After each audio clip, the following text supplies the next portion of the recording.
It should have been a good day. Sammy had been able to secure the promotion that was up for grabs. He was young for the role, possibly the youngest to land it in the history of the company. That meant that his pay had taken a pretty significant bump and was set to increase further once he had held the position long enough. Despite this, though, Sammy couldn't quite bring himself to be happy. Far from celebrating, his reward for a job well done was now to be stuck late in the office. He had been thrown right into the deep end and was now sifting through the mess of paperwork, both digital and physical, that his predecessor had left behind when he abruptly left the company with little warning. While he would have liked to be at his local tavern, celebrating with a handful of good friends, Sammy was instead trying to make sense of development plans, real estate portfolios, and assorted stacks of legalese. That was how the company worked, at least the part of it he was now a part of. Large-scale development. Renting out tiny apartments at exorbitant prices. Sammy was lucky to have the job. It was staving off his becoming a victim of the very sort of business he worked for. But, if he thought about it, he couldn't help but feel like his job was to help bully the little guy, to victimize the very same people he wished he was out drinking with. In some ways, it was to make it easier to do that. It should have been a good day. Instead, Sammy was being choked progressively harder by a claustrophobic sense of guilt. He could tell himself that he wasn't to blame. He was just trying to keep himself alive and afloat the same as anyone else. He even tried to tell himself as much. But whatever small part he played, he was still one of the cells in the gigantic, all-consuming monster that was gentrification. Sammy groaned, stretching as he did so.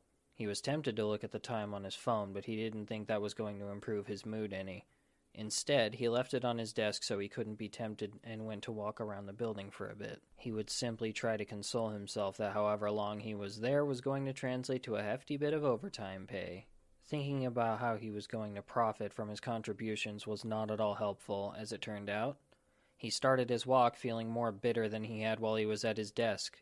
He knew he wasn't doing himself any favors by being miserable. Moving around always helped Sammy feel better, at least. He could let his mind slow down and get lost in the simple task of ambulation, taking in the mundane environment around him like it was something much more interesting. It wasn't every day he saw this building completely empty save for himself. It was usually bustling with people hard at work. So intent as he was on his intentional mild dissociation, Sammy almost didn't notice the whispers.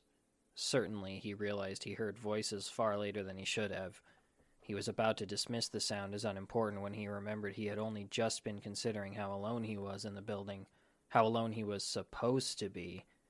At the very least, the floor occupied by the company he worked for was definitely meant to be empty save for himself. His curiosity was piqued. Sammy wondered who else had ended up staying so late and what they were stuck doing. He hadn't even considered that he could be in danger. Not until he rounded the corner to where his boss's office was and found himself face to face with a giant of a man and a strong-looking woman openly carrying a handgun. Both wore masks to conceal their identity. Sammy stared at them in shock for a moment. Briefly they stared back, the same surprise mirrored in eyes barely visible through eye holes in the fabric over their faces. They were a lot faster to shake out of their stupor. "Shit!" The woman raised the gun to point it at Sammy. "Don't do anything dumb now," the man rumbled. "We're not looking to hurt people." He hadn't said the quiet part, but the threat was implicit. The man had said, "We're not looking to hurt people." He had not said they wouldn't. Sammy slowly raised his hands, finding himself weak at the knees and struggling to control his impulse to turn and run. He couldn't trust that such a sudden movement wouldn't get him shot in the back. "What's going on out there?" Another male voice came from inside the office. Sammy couldn't see him, but he could immediately tell he was in charge. "Company," the woman with the gun said. "Looks like one of the desk jockeys was working overtime." "How did we miss that?" a second woman said from inside the room. Unlike the cool charisma of the hidden male voice or the threatening two standing in front of Sammy, she sounded alarmed. "Doesn't matter," the large one said. "He's going to forget he saw us." Sammy realized belatedly that he was armed too.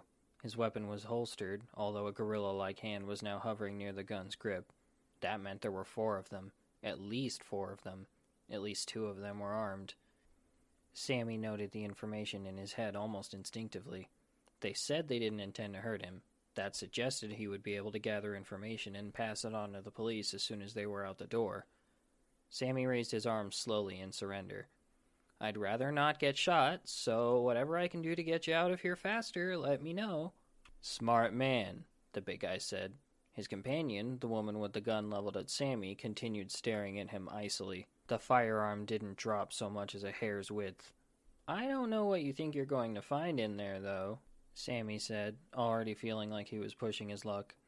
There isn't any money kept on site. None of our paperwork is worth anything. It's not like you can steal a house. Someone inside the office snorted derisively. Then a female voice called out, "Don't you guys do that all the time here?" A moment later, another masked head had poked around the door to look at the unexpected intruder under their operation. Sammy got the impression that it was the same one who had spoken a moment prior. He realized a moment later that this was not the same woman who had sounded so alarmed at his presence earlier. In complete opposition, this individual seemed entirely too casual given the circumstances. There are 5 of them, then? Sammy mentally corrected his earlier estimate. I mean, I'm obviously not some moral paragon or anything, the woman looking around the door said, but doesn't this company have a whole division whose job is to give out predatory loans that eventually lead to you taking possession of people's property? She wasn't wrong. That wasn't Sammy's department, but the company did have a financing branch. Sammy had as little to do with them as he could manage. His conscience couldn't handle that line of work. Is that what this is about? Sammy asked. Not really, the talkative one shrugged. Just making conversation. Maybe stop doing that, Shar? The boss's voice said from inside the office. I thought you said not to use our names, Shar shot back. When her leader didn't deign to respond, she continued talking to Sammy. If you want us to get out of here quicker, maybe you could help us out? This guy's files are a mess. You don't know the half of it. Sammy couldn't help but think. It was almost alarming how personable the thief lady was. She sounded like she would be easy to talk to. He was almost thankful to her pricklier companion and the giant at the door for keeping his head in the right mindset for his situation. Really? The big guy said. Why not? Shar said. It's not like they're not going to figure out what we took eventually anyway. Even the woman with the gun pointed at Sammy did a double take at that. She and the other guard both looked at each other over the top of Shar's head. She has a point, the big man said after a moment of deliberation. He's here now. Might as well make use of him. Anything to get you out of here, Sammy reiterated. There was a sigh from within the office before the man in charge said reluctantly, Fine. Bring him in. The gun-toting woman gestured with her weapon, and Sammy hurried to oblige, finally letting his hands drop down. Shar moved aside so Sammy could enter. 2 other men were inside the office, as well as the woman he had first heard talking. That meant the crew of thieves were 6 in total, not 5 like he thought. One of the men was sitting at the desk going through the computer. The others in the room, save Shar, who was now standing behind Sammy as his babysitter, were going through filing cabinets and shelves. What am I looking for? Sammy asked. It was the one at the computer who answered, revealing himself to be the one who seemed to be in charge. The company doesn't just take houses. Your boss will confiscate anything of value he can get his hands on. That stuff is then confiscated and sold. Right. Sammy knew this already. That was standard practice for when people couldn't pay off their loans at pretty much any company that lent out money. We're trying to find where the particularly valuable stuff is being kept. We can take it and sell it at auction. The people who default on their loans don't have much by the time you're done with them, but things like cars and wedding rings are still typically pretty valuable. We're essentially doing the same thing your boss was up to. We had surprisingly little luck in that department's files, so now we're here. If you're thinking about telling the police what we're doing here, you should probably consider that giving us this information might cost you your job. Your boss might even put a bad word in, and then you can say goodbye to your industry in general. Shar chimed in cheerily. That's a lot of faith put into the assumption I like my job. Sammy regretted saying it the moment he did. He could practically feel the woman with the gun turning back through the doorway behind him and taking aim. What kind of idiot basically tells the armed criminals that he might double-cross them? Sammy mentally berated himself. Thankfully, nobody shot Sammy in the back. Shar didn't even seem to notice. The man at the computer was eyeing Sammy with suspicion, but he still moved aside and pulled Sammy down into the seat in his place. Reluctantly, Sammy set to work. He was coming to the realization that he could still be shot and disposed of once they were done with their task anyway, but he was electing to cling to the hope that they would keep their word about not wanting to hurt anyone. At the least, he was more likely to get out of the situation alive if he helped them instead of hindered, and didn't say anything else stupid. So it was that he started sifting through spreadsheets and copies of various forms and court orders. He was somewhat used to his boss's lack of organizational skills, but it still took him some time to find what he was looking for. A long list of people the company had screwed out of valuable and precious possessions. Shar continued talking to him in a casual tone. Okay, well, if you hate your job, do it to screw over your boss then. What? What she had said didn't fully compute with him. You said we were trusting you not to tell your boss out of love for your job or something, and that we shouldn't assume you like your job. That implies you don't love your job. I don't, really, Sammy said, still looking through the list. He was getting drawn in by Shar's nonchalant demeanor again. It pays the bills well enough, but it's not exactly emotionally fulfilling. Right, Shar said, Sammy clearly proving a point in her mind. Then do it to fuck them over. You don't like 'em? Then don't tell them what we're looking for. Don't tell them you helped. The cameras are done, so there's no proof you ever helped. We can even swap the keyboard out or wipe it for prints, right? Shar looked around, eliciting shrugs from other members of the group. She has a point, Big Guy said. She does, Sammy realized, shocking himself. He had just been sitting there earlier thinking of the evils of his company and how guilty his complicity made him feel. He could let these people get away with it. He'd essentially be an accomplice, another safety net for the criminals, but he would get to hurt the company doing so much damage to ordinary people. Sammy was surprised to find how enticing the idea was. But hurting his boss and the company wasn't going to help all those victims. It wouldn't help his drinking buddies who were struggling with rent or mortgages. It would just be spite. Sammy looked at the long list of victims in front of him. Then he had a moment of epiphany. You really do have a point, Sammy said. But if I'm going to help you, I want something out of it. You're not in a position to bargain, the man who had yet to speak said. Sammy was surprised to hear he had a distinctly Eastern European accent. Sorry, the boss said, but we're not cutting deals. Just do what you're told and everyone gets out of this just fine. You are cutting deals, Sammy said. You cut a deal just by enlisting my help to begin with, and if you're smart, you'll take a deal that's in your favor. Now this is getting interesting, Shar exclaimed. Sammy noted the big guy shaking his head but looking relaxed. He didn't seem to be preparing to pounce. Even the gunwoman, who was now peering into the office, wasn't acting any more aggressive. The group's boss rubbed his head through his mask and sighed, much like Shar had made him do earlier. Start talking. Right now, I can help you access things you couldn't. I know passwords, usernames, and account numbers you don't. I know where things are being stored. I don't really know how all this crime stuff works, but I'm willing to bet you can do something with all that. We might. So what's in it for you, then? It just so happens I do hate my boss and this company, Sammy said. I want an equal cut. I get the same as the rest of you. I can distribute that back to some of the people who got screwed by our loans or donate it to a charity or something. Just help me not get caught, and I'll do the same for you. Shar and the big man both laughed. The remainder of the crew looked at each other nervously until their leader spoke up. Okay, he said. Fine, but make it quick. I don't like how long this is taking us. Maybe today is a good day after all. Sammy smirked. Hello, and welcome to Stories Across Borders. Here we discuss stories told across a range of different mediums, books, movies, games, you name it. The only rule is we can only talk about things in terms of the writing.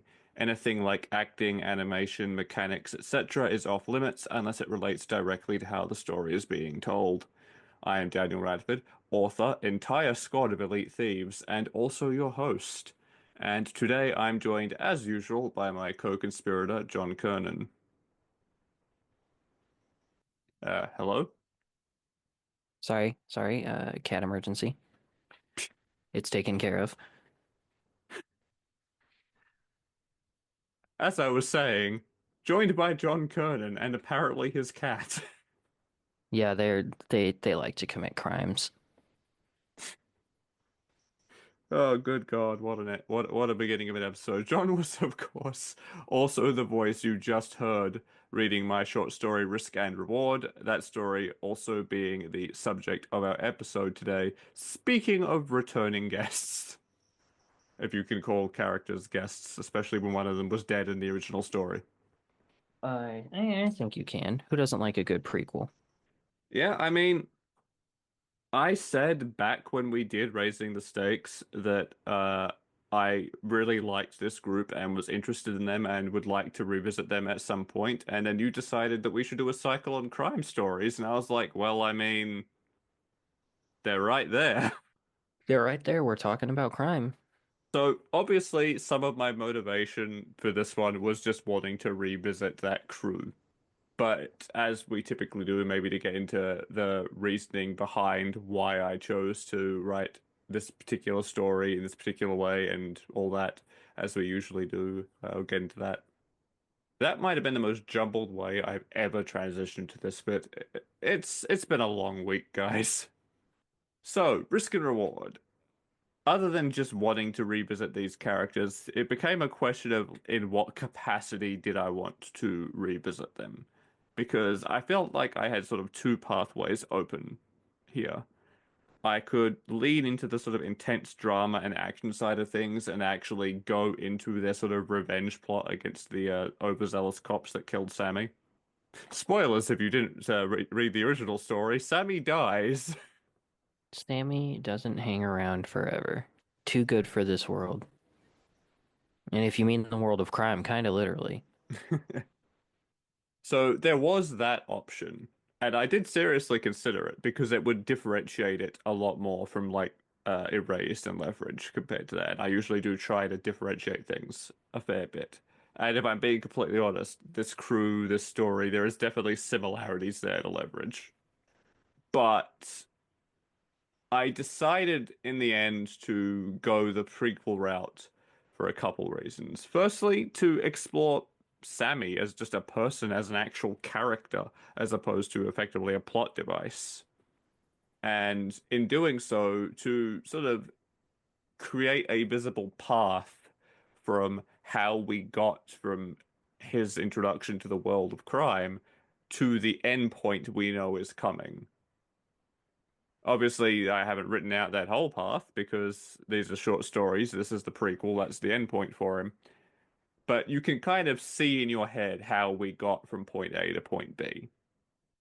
Honestly, that's often my favorite way to have a prequel of any kind is like, 'cause, there are a lot of prequels out there that it's like, hey, what's the direct precursor to the story that happened?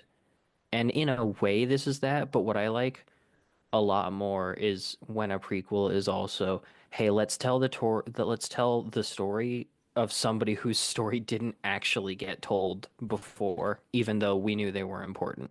I think there's value to both forms of prequel storytelling without focusing too hard on Absolutely. prequels because it's entirely possible this is going to come up more in the next theme.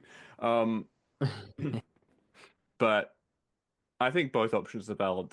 For this one, I specifically wanted to focus on this character of Sammy, not just because he was clearly the heart of this group, but because of as the way he was described, I thought it would be interesting to look at how this person who was morally good, he was that group's moral compass. And I wanted to sort of explore how he came to be that for them and how he came, despite being this fairly moral person, came to be a part of this criminal enterprise in the first place. And as it happens, there's really only a handful of ways in my mind. I mean, it's generalizing a lot, but there's really only a handful of ways you end up becoming a criminal in my mind. Some people are just dicks and are just in it because they want, because they like doing it. They feel like they can do it. Obviously, that isn't really going to be right for this character who was the moral core of that group and whose death set them on a like revenge path. Yeah, he couldn't have become a criminal just because it was appealing to him. It wouldn't appeal to him naturally. Yeah, so that then gives us different options. There's being born into crime, born into a crime family or a environment that encourages that sort of behavior, child of a gang member, that sort of thing, or similarly indoctrinated at a young age, I would sort of fall into that sort of umbrella. And that didn't really work for like who Sammy was to that group either, in my mind. Because again, you don't become the moral center of the criminal enterprise by being raised as a criminal. I mean, I guess you could, but it doesn't seem likely. Oh yeah, I mean yeah, that's true. Yeah. Far more likely that you would choose to leave that life behind and distance yourself from as much as possible in that scenario. Yeah, that's actually true. If you take someone who's basically the same as Sammy and have them in a situation of starting from a place of being okay with or being involved in crime, it's actually that much more likely that he wouldn't stick with it and would at some point just stop. Especially because he's also a person who doesn't want monotony and craves change. You combine that with his moral compass, and like if he started from a place of crime, even if it was equally understandable, morally gray crime as he ends up engaging in, I think at some point he would have actually just left and gone to a normal life and then stuck with it. Yeah, exactly. People, generally speaking, who are like that just don't gravitate towards crime, which meant there had to be some catalyst, some moral reason to push him into it, which meant there had to be either some oppressive force.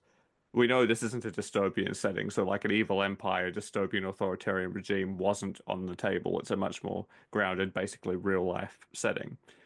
So something had to change, something had to happen that made him feel like crime was the moral choice to make here, or like he had no other choice.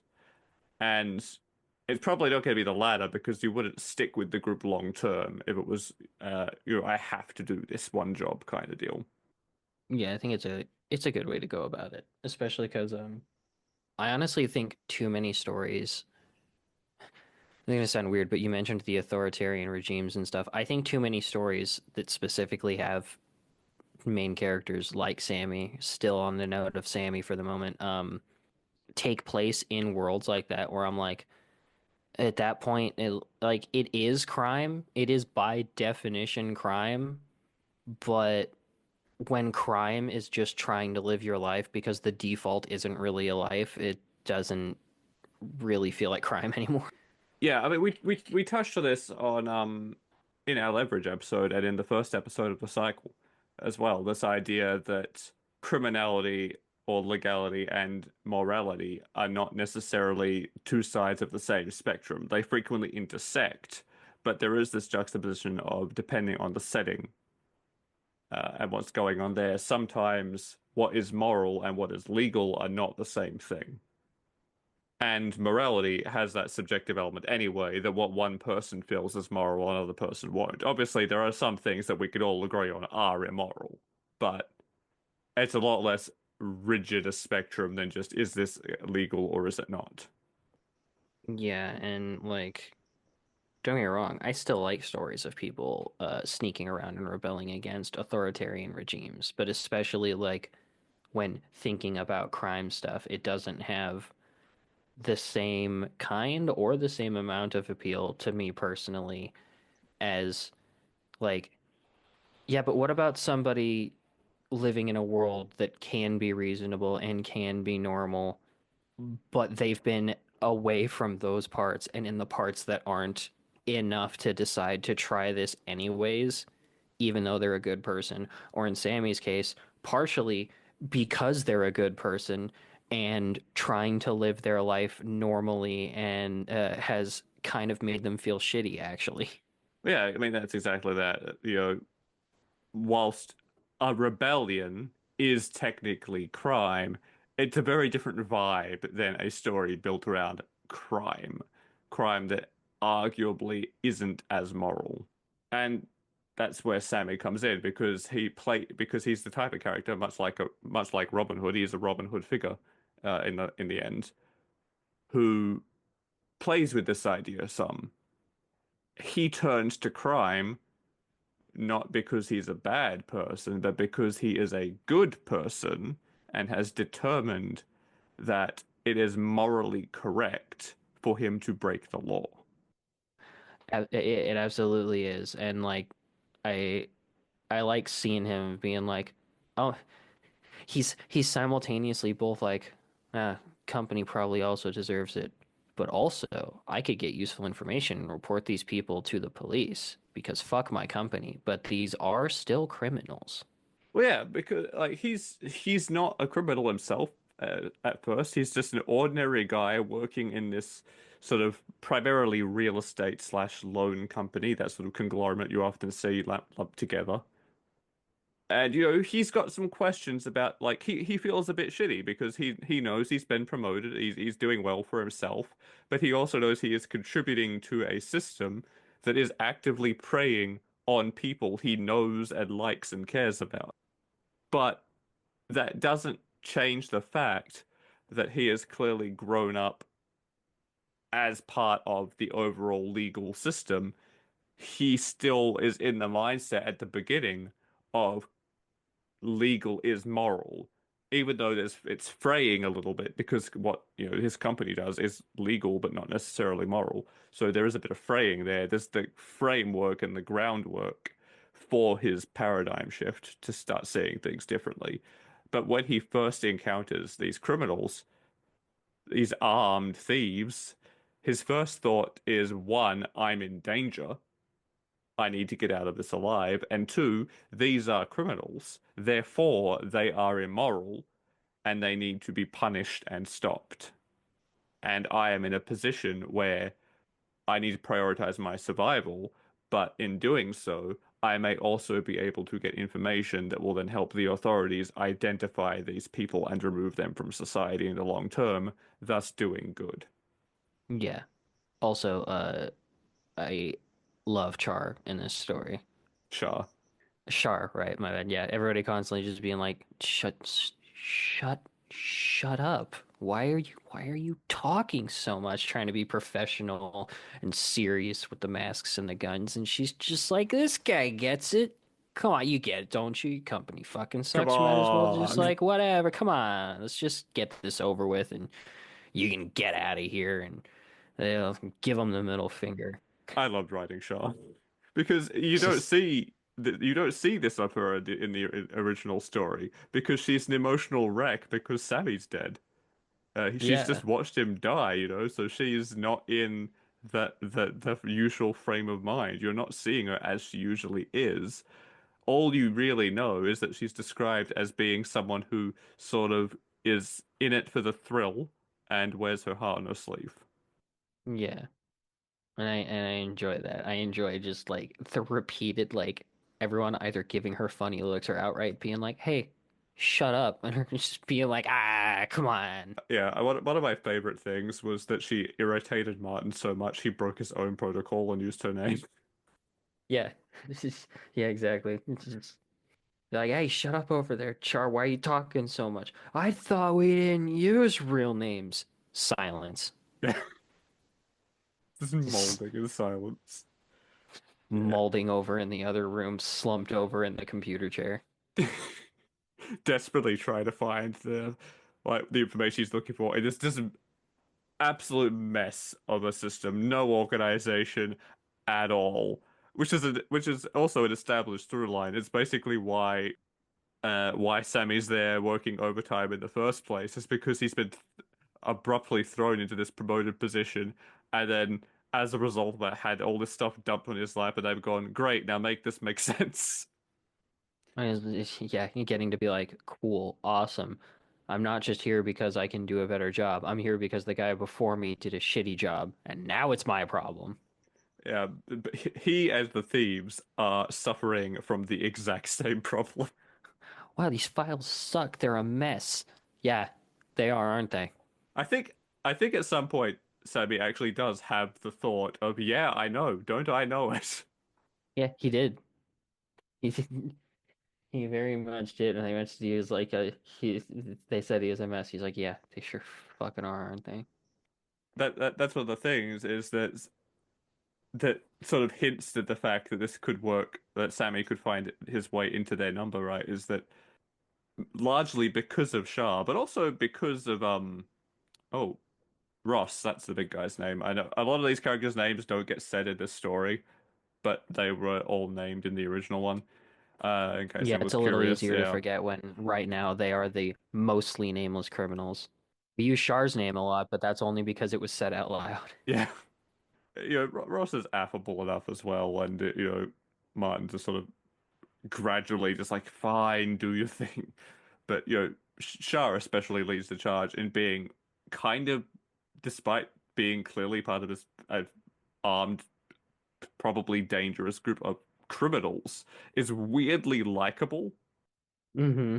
And Sammy himself finds himself in almost the same position as the audience, where there's this juxtaposition of like, I know that this person does not have the same moral compass as I do or as most people do. This is, this is not a leverage situation. This is pre-leverage. This is someone who she's a legitimate criminal. She's not doing this for moral reasons. She just wants the money or she wants to have the thrill of committing crime, whatever. So it for the audience who see this, and it is this weird position of like, you are the one in the wrong here. You are doing wrong for the sake of self-enrichment. I shouldn't like you, but I kind of do. And Sammy is in that exact same situation. Yeah. Like he has to keep reminding himself almost that like these are the bad guys because he keeps getting pulled into Charlotte's orbit.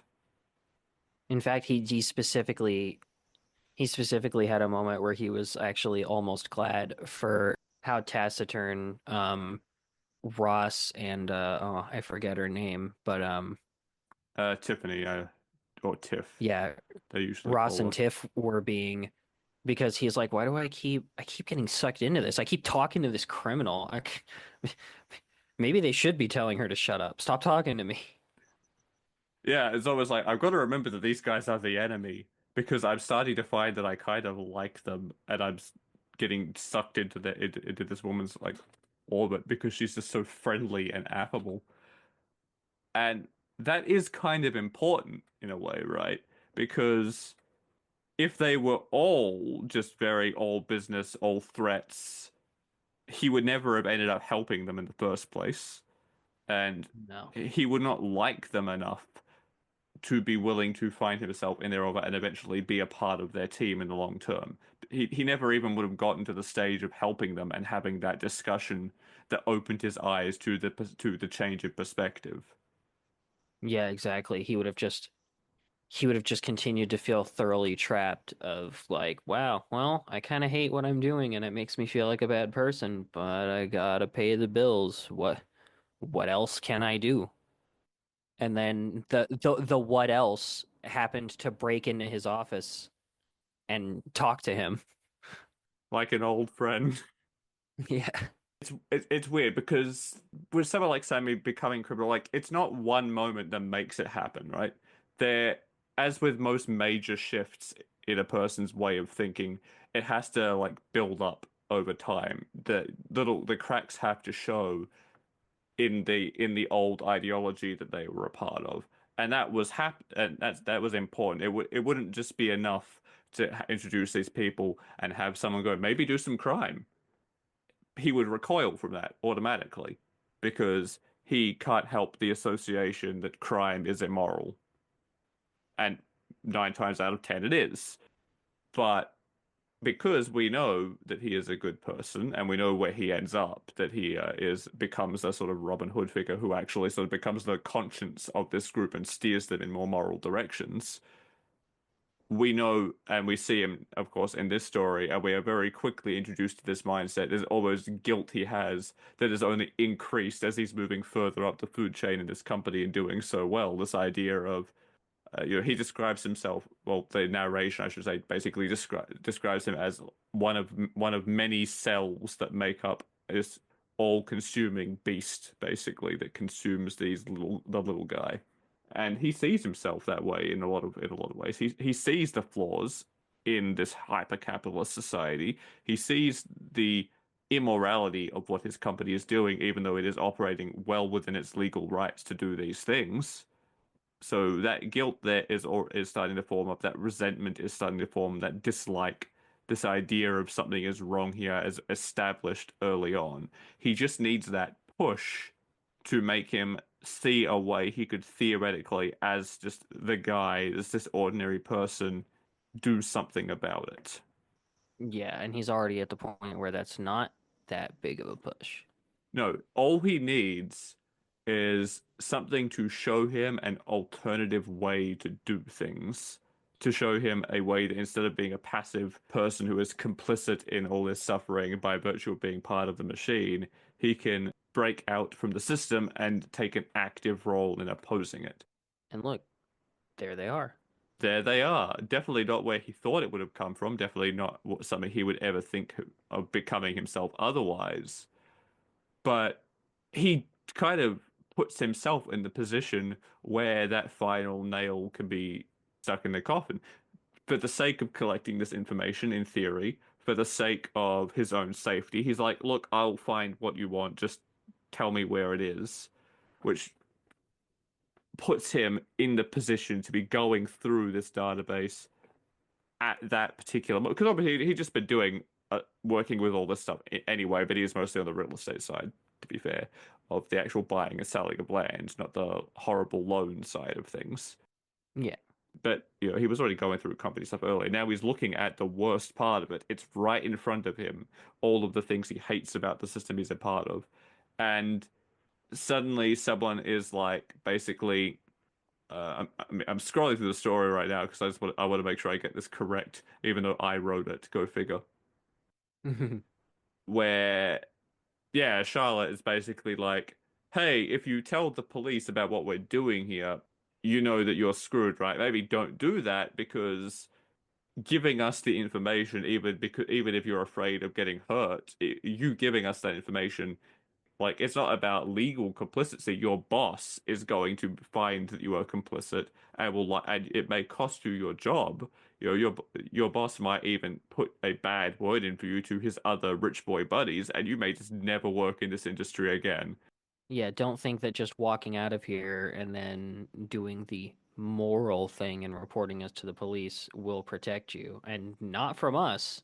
Like, Yeah, basically, like, yeah, doing the morally correct thing, what you believe to be morally correct here, will probably hurt you, the people we are hurting are not on your side. They will not thank you for turning us in. which is, it's another crack in that armor. And then on top of that, Sammy sort of says, you're putting a lot of faith in the assumption that I like this job.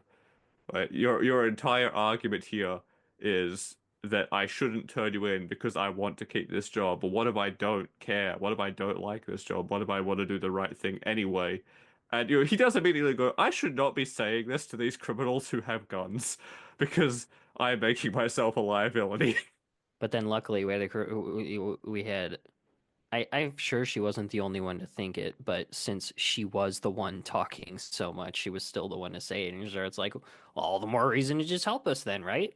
It's such an alien thought to Sammy, but when you think about it, it is the logical progression to that is like, well, I mean, if you hate your job anyway, you may as well help us and give us the information and not turn us in because fuck these guys. You hate your job, you hate your company. We're here interfering with the job, hurting the company. I don't see the conflict. And it is an alien thought to Sammy. He has never had it put to him in this way. He's doing the like, Apple spitty logo thing in the pupils cartoon moment, basically, where he's like going, wait, what? Say that again, basically. And Charlotte does reiterate. She's like, well, I mean, you're saying we're trusting you not to tell your boss out of a love for this job, in theory, and we shouldn't assume that you like this job. The implication then is that you don't like your job or your boss or your company. And Sammy, because it's Charlotte, is getting brought into this conversation is like, I mean, I don't. It pays the bills, but I'm not exactly emotionally fulfilled. And Charlotte is like, yeah, exactly. So do it to screw them over. You don't like them. You don't like what they stand for or whatever. Don't tell them what we're looking for so don't have the heads up. Don't tell them that you helped.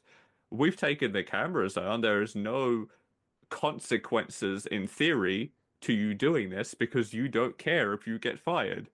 And we're not stealing anything yet other than it's not even actually protected information. They're not hacking into anything. They're just looking. They're Yeah, they just searching. can't find it because the fucking system's a mess. So like in a way, they're also not really leaving evidence behind. There's nothing to track because they're not breaking into anything or taking anything that is protected, and the actual stealing comes way later.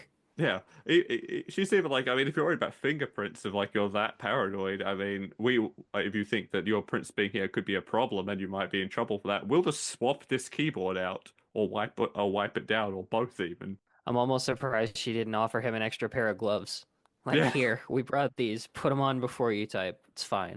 I mean, he's already touched the keyboard at this point, but yeah. Oh, that's true. But yeah, even Ross is like, I mean, she's got a point, and Sammy has this moment like, shit, she does. She actually does have a point. I hate these people. I hate the system that they're a part of. I do not have, and there's no cameras like that. There is no reason for me to prevent harm from coming to to these people or this company. Yeah, like I have literally no motivation here to get in their way or even not help them other than if I literally just rigidly stick to crime is bad. Always. That right there is the moment it clicks. That is the moment they're like this constructed ideology he's been clinging to because he's been just it's all he's known falls away and he's like no, like logically what she's saying makes sense. If I don't have to fear the consequences, there is no reason for me to stop this from happening. And it's really Yeah. not a big jump from there for Sammy to then go, okay, but I still have my own morality. I am a good person, and even if I allow these guys to hurt this company and the rich people in charge of it or whatever, hurting them does not do anything to help anybody. It is just pettiness and spite. It is lowering me to their level, and I am just becoming an accomplice. And I don't know if that is worth it, but I'm weirdly in a position of power here. Yeah. They don't want to spend any longer in here than they have to because the longer they spend in here, the more likely it is they will leave evidence behind that gets them caught or that someone else will show up for whatever reason, whatever. Or that they just have to bail without getting what they want. So time is on my side. They want my help to prevent this scenario, to find the information they're looking for because I, in theory, more or less know where to find it. I have something that they want, and in theory, they have something I want because I want to help the people that this system is hurting. So he sort of goes, okay, I'll help you, but I want something out of it. And, Sergey, who has been silent up to this point, because that's kind of what he does, is like, I mean, we've got guns and shit where you are not in a position to bug. And Martin kind of agrees. He's like, yeah, just do what you're told. But at this point, because they haven't shot him yet, for one thing, and because Ross at the beginning straight up said, we don't want to hurt you. We will if we have to, but we don't want to. We have no intention of causing anyone direct harm. Between that and Shah just being herself, Sammy has very much come to the conclusion that these guys are not as dangerous as they appear. They're not dangerous. They're still armed criminals who could become desperate, but they're not guaranteed to do him harm. And in fact, it's becoming more and more clear that they would rather not. So Sammy is like, I mean, you clearly are because you've enlisted my help to begin with, and what I'm offering is going to be in your favor. And of course, Shah is in his corner at this point because she's Shah and is like, this is interesting now. I want to see where this goes. I like this guy. He talked to me. We know for a fact that Martin likes money from the original story. We don't see much of him in this story, but the original was largely told from his perspective as the sort of de facto leader. And we know that even though he's a fairly moderated, intelligent individual, we know that the reason he's a criminal is greed. He wants the money. He feels like he is entitled to money he is not getting by being a law-abiding part of the system, or even just likes the comfort and is willing to take the risk and hurt people to get it, whatever. Yeah. So he sort of goes, all right, fine, explain.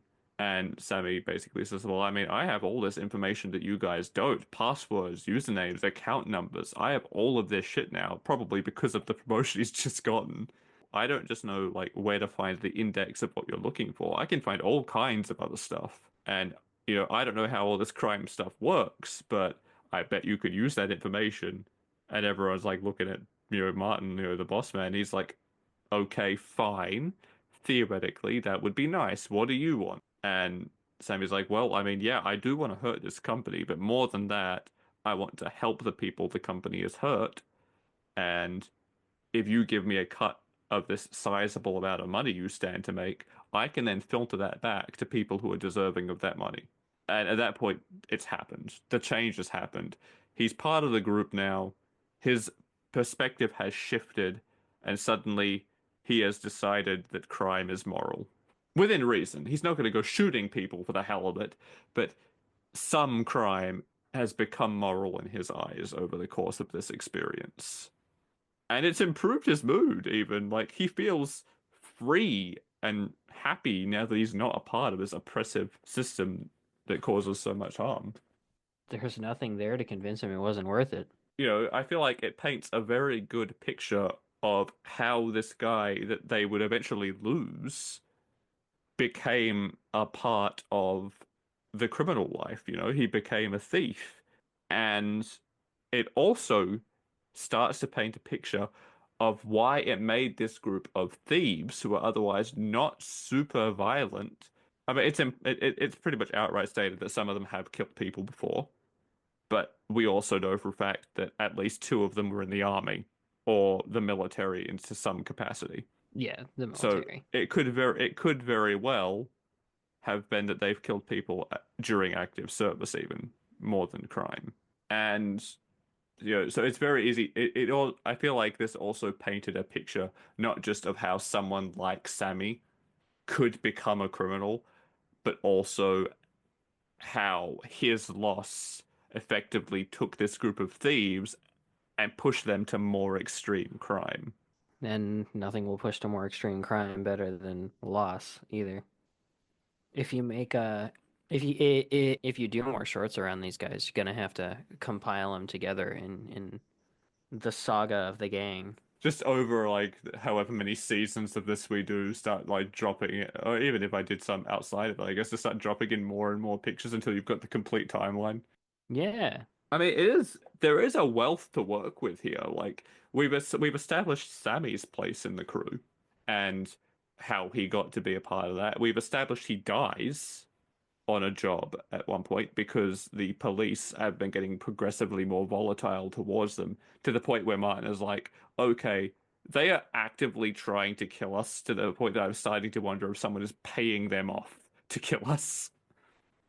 So we know that that escalation with the police has happened in there somewhere. We know Sammy dies as a result of that. And we know that that puts them on the warpath and that they decide to go after the cops and probably blow them up. But there is still a lot there that there is not only the whole them doing that and whatever repercussions that has. And I mean, you can't blow up a police station and expect that to de-escalate the situation. So there is that there, but there's also more origin stories to tell. How all these other people became criminals and found each other. We can infer some stuff from the original story. We know that Ross and Sergei were both in the military. We also can see that Sergei has some degree of medical knowledge. He was quite possibly a medic. We know Sergei also has a European accent, Eastern European, so probably he's an immigrant who was originally in like the Russian, Ukrainian, whatever, one of those armies. I appreciate Sergey being here. He only piped in the one single time in this story. And yeah, it said so much about him. The only words he spoke were to be like, "You're not in a position to bargain." Forgive my accent. It is what it is. Not bad. I've heard worse. I'm too tired. I can't do accents right now. I'm not great at accents to begin with, but I can at least make them inoffensive if I focus. But we know that a lot of governments, especially to be completely honest, despite all the military glorification the US does, the US is not great to its veterans when they get back. So it's Yeah. not that hard. And to be fair, that's not just the US. Other countries bad on that front too.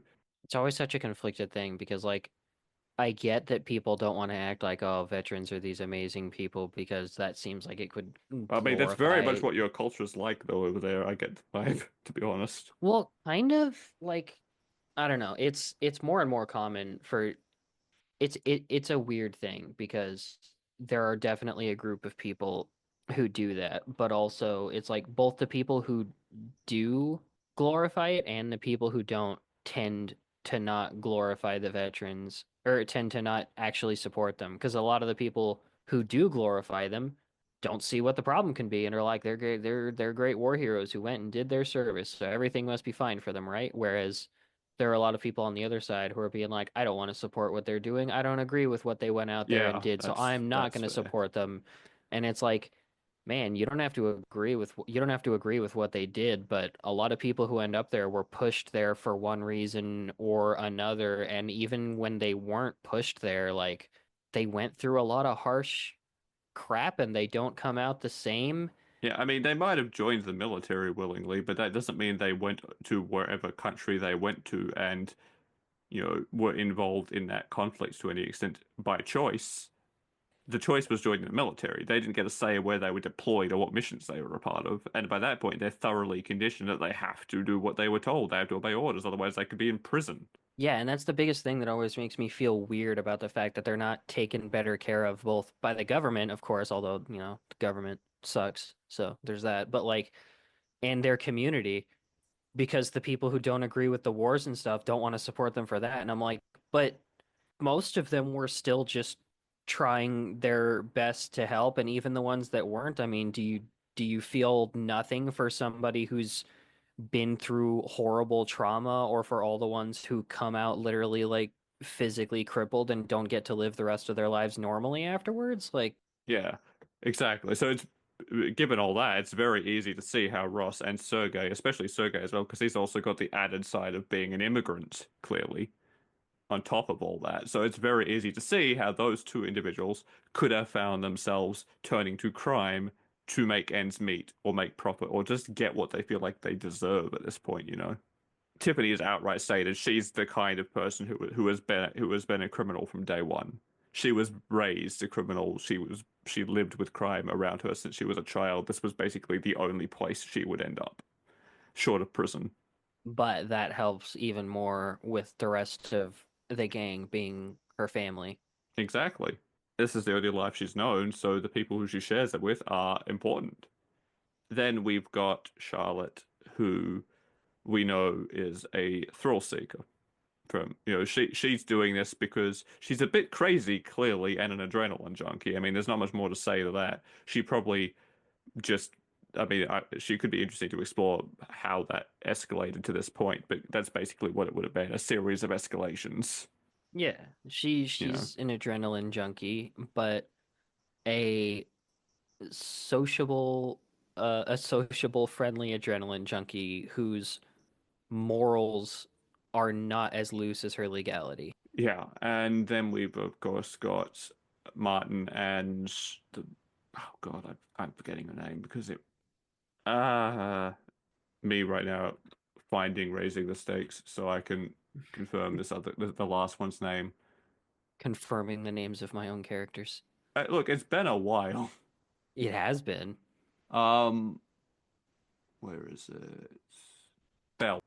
She's Belle, the other one. Martin and Belle, we know, are in it for the money, which means greed's their motivator. And then you obviously the question is, okay, that means one of two things. Either they were born into a situation where money was everything, but because they were in sort of a corporate wealthy position, that sort of family, silver spoon up the arse, and that makes you value money more than people in a lot of ways. But if that was the case, they would be doing white collar crime, you would think. Embezzlement, fraud, that sort of thing, not actively being physical, tangible thieves. So the implication then is that they had little or not as much as they would have liked to some capacity, and as a result of that, felt like they were owed money and decided that they were going to take it so they could have the lifestyle they feel like they deserve. Yeah, and in a way, it's fitting for one of the greed motivated people to be the leader, because by virtue of being the leader and at least doing his best at it, that keeps him concerned and caring about everybody doing well and about the group staying together. But also, since he's in it for the money, he's never going to stop being professional about it either. Yeah, and that's one of the things I like about this story is that putting Sammy in there now is it completes the picture of who these people are and why they all do what they do and how they function as a group, right? He was literally a missing piece right in the middle of the puzzle. And we've seen what happens when you suddenly remove it. But for me, that's what's one of the things, right? Is a lot of the none of this is a hard rule to be fair, but I feel like more often than not you can see the divide of when you tell the story from the perspective of the law, be that cops, lawyers, whatever. It is less about why these people do what they do and more about how they are doing it and the process of capturing them, solving the mysteries, stopping the crime. But when you tell a crime-based story from the perspective of the criminals for a group like this, the character interactions between the criminals becomes a lot more interesting, as do the motives themselves, not just as part of the piece of why they're doing it, but for why they're doing it. Yeah, it's an interesting dichotomy too, because it only just hit me that the biggest reason you wouldn't learn like stuff like that when seeing things from the perspective of the detectives, the cops, whatever, the law, isn't because it's not relevant to the people.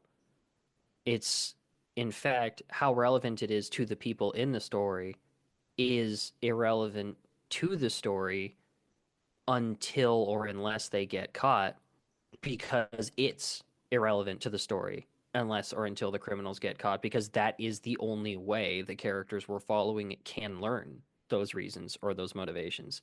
It's not that the how doesn't matter, but you would kind of have to be at a crucial crossing point in the story that would probably be near the end of it before there's even a possibility of learning that. Thus, it ain't about the why, it's about the how. Whereas we get to invert that part at least directly with following the criminals. Yeah, I mean, to an extent, like you do often still get the motive for why a criminal is committing the crime when the perspective is focused on the law, the detectives, whatever. But only in as much as it is part of the puzzle. Uncovering the motive helps you determine who the criminal is, catch them, and stop them committing more crimes. You very rarely get the chance to explore the motive itself, really get into the why they're doing it. You acknowledge it exists, you acknowledge that it is a part of the puzzle, but you never really go that deep into how this motivation came to be, how it's held on, the subtleties and layers to it. Yeah, and usually it's a means to an end, both for the characters and for the story. Exactly. Like from the perspective of the cops or whatever, someone exploring Sammy's motive would be like, okay, he sees himself as a Robin Hood figure. He's stealing from the rich, giving to the poor. That's his motive. Now we have grounds to look into him further and find more tangible evidence. You wouldn't get to see this scenario of the rest of the crew showing up completely chance meeting and creating that shift in perspective that built across on top of that long history of dissatisfaction he already had. You wouldn't get to see that sudden shift in how he sees the world. Sometimes you might, but as a general rule, that's the dichotomy for sure, as you said. And it is interesting. It's why sometimes it's weird. Like, I feel like it is probably a good thing that most stories are told from the perspective of the heroes, but sometimes because of how they stand out compared to that, arguably stories that really examine the villains can be more interesting. Not always. And I think if it was the other way around, heroes would be more interesting. It's more about exposure, but it's there, Yeah. you know? Yeah, it's following the perspective of heroes will always be the easier, safer option, no matter what, which is why it's always going to be the default. But, like, luckily, part of the reason for having a default, a classic, is how much more it helps spice things up when we deviate. Yeah, and I mean the way like pop culture works is that there's always a swing, right? You see that sort of thing with like anti-heroes, right? Paragons were the big thing for a while, so people started telling stories about anti-heroes like Sammy, these non-heroic heroes, and because they were different and edgy and a break from the norm, and oftentimes a criticism of the norm of paragons, that made they were more interesting. And then because they were so interesting, more and more people have started telling stories about anti-heroes to the point where now we're at a point where almost telling stories about anti-heroes is as common, if not more so, than telling stories about paragons. We are not that far off of telling a story about a true paragon and being the subversion now, which is just interesting. And it's a very similar swing here. I'm actually really glad you specifically brought up paragons versus antiheroes because you just made me realize this is I think the antihero thing is also a rare case of something I would really love to see more of. There's probably more, plenty more I just haven't noticed, but it's one of the, I would say, relatively rare cases of the pendulum eventually swinging back down and almost splitting in the middle, where I like that we've also reached a point of everybody got tired of paragons, then everybody got tired of the anti-heroes and the edginess, and we've also now reached this symbiosis of we have multiple things of like, what about paragons and anti-heroes getting along? What if this we have this anti-hero over here who actually kind of just seems more like a paragon who acts kind of edgy because they never do anything all that wrong, and they're actually kind of a goofball deep down. They're just not friendly or are dark and dour, or, you know, or these cases of what about these paragons who are in a way technically paragons, but maybe we don't actually think they're so great of people anymore. I love this symbiosis we've kind of reached of not always inverting things and not subverting them just for the sake of subverting them, but more like them naturally awakening as different angles of, well, this isn't really a subversion so much as what if this was kind of sitting here all along? I mean, yeah, I mean, you do often see stuff like where a group of characters will have a paragon and an anti-hero in that group, and their ideologies will clash. I mean, that's the entire premise of Civil War, basically. Kind of true, and especially funny since in that one Cap went what seems to simultaneously be both the more morally righteous route, but also the anti-hero one. Tony was the one in support of law. Yeah.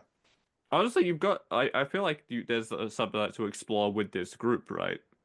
By that same thing. Like they have this very interesting dynamic of where they all fall on the spectrum of crime and motivation and escalation. Because on one side of that, like most of these guys are fairly, they're like if there's a center point of the crime spectrum, most of them are kind of on the right hand side, you know, but they're not violent criminals. And then you've got Tiff further down that right side, who is obviously a lot more ready to resort to intimidation or violence than the rest of them.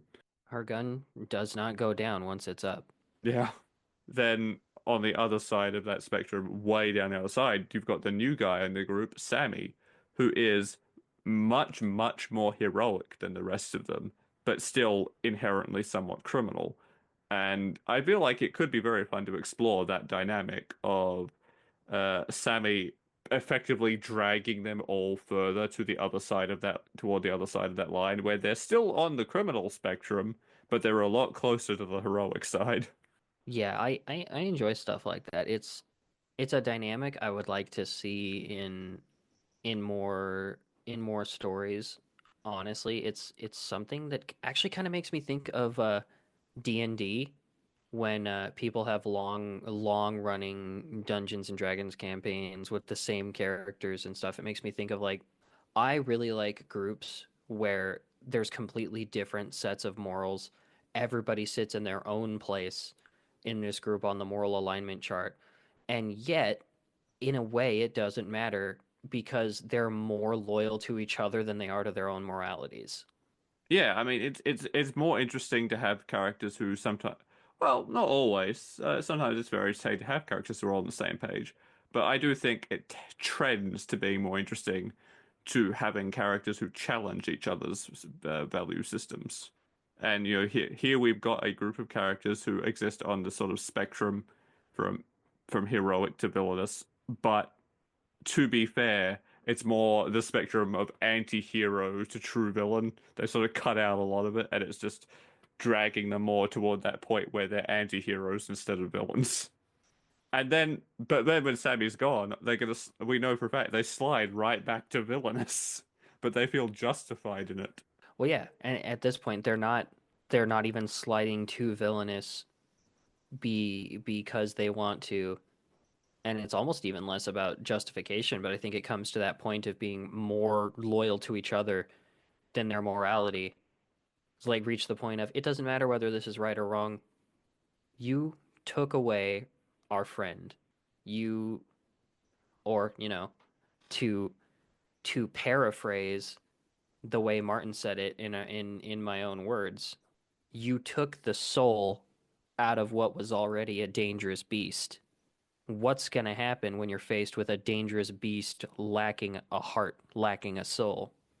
Yeah, I always feel cagey about complimenting the stories because I write them and it's like I don't want to be that arrogant guy who's like I am so good because some of these stories are definitely not as good as others. In fact, one of them was so bad I didn't even put the text version on the site.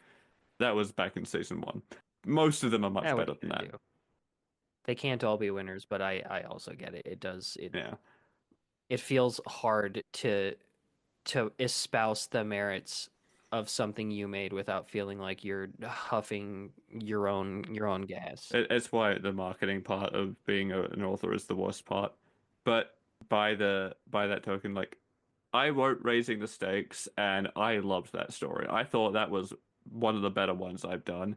And fittingly, I do feel similarly about Risk and Reward. I feel like it fits into this growing world of these thief characters and this timeline very nicely. It explores parts of them that you didn't get to see before. It explores Sammy, who you only ever saw as a plot device before in his only knew him from his absence before. And I do just genuinely I like these characters. I like exploring them and seeing where they've come from, where they end up, where they're going from there, and like thinking of how they fill in those blanks. And if the opportunity comes up again, I quite possibly will explore these guys further, like you said, and just keep slotting more stories into this timeline in different places until the full mosaic one day feels complete, perhaps. It'd be very interesting to see. It's like, hey, here's this story that's literally grown and had more pieces added to it over the years. Was that always the plan? No. No, I definitely not. I never planned to write a second one, but then I liked the first one a lot, so here we are. Yeah. But yeah, I like this one a lot. I like these characters, and I will likely revisit them a third time at some point. However, as always, I do try toward the end of an episode to give you a chance to offer any additional thoughts or critiques that you have that you would like to offer. So I will open the floor to you to do that now. Hmm. I don't really have any I don't really have much in the way of criticisms on this one. I know I'm not the best at coming up with criticisms on this kind of stuff anyways, but I mean, I vibe with what you're going for enough to just take it in, and it makes me kind of bad at looking at it with a critical lens as I'm reading to begin with. But I liked it a lot. I like this crew. I like Sammy, and I'm glad that we're getting to see him since he was the only missing piece of the last one. And well, I don't know. Not much to it other than that. I like them all. I like Char. She should just go ahead and keep talking and never shut up. I suppose I got to take the compliment. I guess I'm just that good. Note the degree of facetiousness in that, please, audience. Please. Please, I'm not an art. Okay, I'm an arsehole, but I'm not that kind of arsehole. But given that, then maybe I'll put it to you a different way and ask you this instead. Then, because maybe it'll inform choices in the future. You've seen the entire group now, right? You've sort of got an origin story for Sammy now and how he fits into things like that. If you wanted to, and you've seen the first story was told from Martin's perspective primarily. Is there someone else in the group then that you'd be curious seeing a story like more centered on them somewhere in the timeline? Uh, yeah, kind of. I actually kind of have three of them. I think the ones I'd be most interested in seeing are Sergey, because Because he's the least fleshed out on screen quotation marks. well, and also because looking at him, you have to be like, how does he even become a part of a group? How does he become part of this group? He seems more like he seems more like the type to be like, not to specifically call out a specific country, but he seems more like he would be a solo Spetsnaz agent off doing either Spec Ops stuff or Spec Ops equivalent crime stuff by himself. But here he is with this group of people to be the silent the silent enforcer slash lookout who never gets distracted because he's not here for all this social shit, except for the part where he's here for it at least a little bit because he's with these people. And then there's of course Shar, because the reasons she would get into this life from her personality are easy to see, but the actual why and how and when of somebody who is like this and seems pretty sociable and nice and at worst amoral ends up doing crimes with this group of criminals instead of just doing like extreme athletics or something. And then, of course, just our little leverage episode one story of like the group actually becoming a group under Martin. The pre-Sammy days when they all came together. Yeah. Yeah, I gotta admit, I don't know what brought them all together necessarily. We've discussed their origin, what their theoretical likely origin points are, but yeah, genuinely, I haven't any concrete plan for how they all met and came to be a crew. Definitely something to maybe consider and explore one day. Until that day comes, though, we've been going long enough. I think there's also the story at the beginning to fill out the runtime. We don't want to go on for too long, so we can probably leave this one there for now. Yeah. Fun. Always fun. Yeah, I did have fun with this one. So if you, I mean, I had fun with all of them to be fair, but this one was notably a very fun one. But yes, audience, if you are listening to this over on YouTube or Spotify or anywhere else it has appeared, you can also find these podcast episodes on my website, radfordwrites.com. My other podcast, Fixation, is also found on that site, as are assorted stories and blogs that I post there, as are there's a store where you can buy my books there. There is as of just the other day, just to date this episode a bit, I am now running a subscription function on the site where you can read my books in full without additionally cost of buying them or get early access to stuff like my epilogue series, things like that. Please do check that out. There's something there for everyone if you enjoy this podcast, you'll find something there that you like. And of course, you can find John streaming on Twitch as Sephir, Sephear, with his VODs going up on YouTube under the same name. I'm gonna be trying to stream more, but just a heads up, not to not to date the episodes since I might have made significantly more progress by the time people watch this, but I am slowing down on streaming and recording and stuff, not to pinch myself up too much and to devote my recording time to finishing Domino. Yes, because that is on the way. The audio serial does still go up monthly, with the audiobook also currently in progress for being prepared for sale. Yeah, and I'm bad at that kind of stuff because I'm a dumb little anxiety baby, and knowing I have something like Domino I'm working on makes it so that every time I think about sitting down to record something else, I'm like, but I could be finishing the other thing. Oh, tell me about it. I know exactly what you mean. All right. Well, until then, maybe our stress over the our schedules will drive us to crime. Probably not, though. Don't worry, it will be very moral crime if we do. Only moral crimes for us. We're the likable kind of criminals. I mean, we're Yeah. not criminals, but we would No. be No. the Yeah. likable kind. Look, not every outro can be a winner. Goodbye, guys.